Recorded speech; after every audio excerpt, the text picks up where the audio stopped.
Un jour, j'ai décidé de faire un test pour les MST. Pas parce que j'avais des symptômes, mais surtout pour me rassurer émotionnellement. Je voulais m'assurer que tout allait bien, juste pour dormir l'esprit tranquille. Après avoir pris cette décision, j'ai appelé mon voisin d'en face. Il a 3 ans de plus que moi et je le considère un peu comme un grand frère. Je lui ai expliqué que j'avais pris un rendez-vous pour un test et je lui ai demandé ce que cela impliquait. Il m'a répondu, d'un ton rassurant, « Oh, ce n'est pas grand-chose. Ils te demandent un échantillon de sperme, ils te font un prélèvement avec un coton-tige, et bien sûr, une prise de sang. Rien de trop effrayant. » Avec ces informations en tête, je me sentais préparé, bien que légèrement nerveux. Le jour du rendez-vous, alors que je me rendais à la clinique, une vague d'anxiété m'a envahi.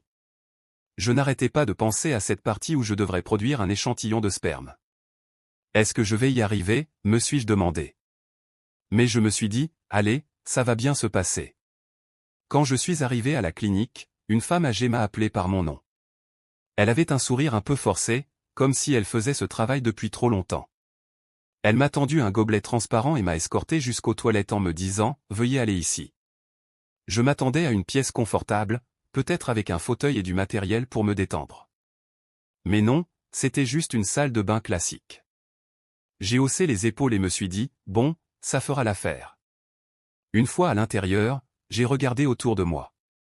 Je cherchais quelque chose pour m'aider, comme des magazines ou des vidéos, car mon voisin m'avait dit qu'il fournissait parfois ce genre de matériel. Mais il n'y avait rien, absolument rien.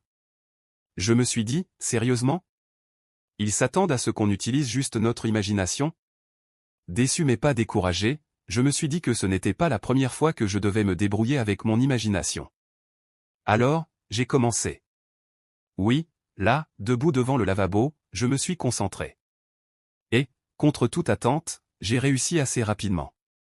Trop rapidement, en fait.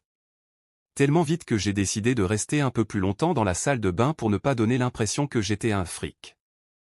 Après avoir attendu ce qui m'a semblé une éternité, j'ai finalement remis le gobelet rempli à l'infirmière. Son expression m'a tout de suite mis mal à l'aise. Elle semblait impatiente et légèrement agacée par le temps que j'avais pris. Je la suivais dans le couloir, sentant la gêne grandir en moi. Elle a posé le gobelet sur une table, l'a regardé attentivement, puis l'a pris de nouveau. Elle l'a secoué légèrement, comme pour vérifier quelque chose. C'est là que tout a basculé. Son visage est passé de la confusion à l'horreur totale. Elle s'est tournée vers moi et m'a dit, d'un ton incrédule, « Monsieur, nous avions seulement besoin de votre urine. » À cet instant précis, j'ai senti le sol se dérober sous mes pieds.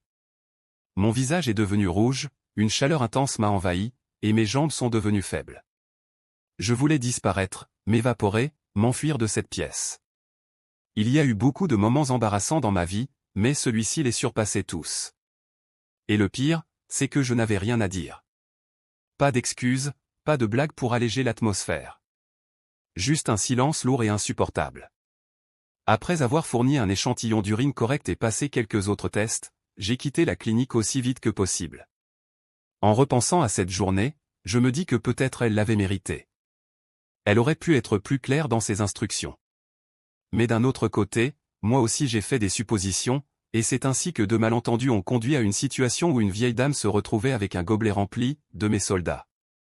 Aujourd'hui encore, quand je me regarde dans le miroir, je repense à son expression lorsqu'elle a compris ce qu'elle tenait dans la main. Et à chaque fois, je ne peux m'empêcher de rire et de secouer la tête. Ah, quel souvenir!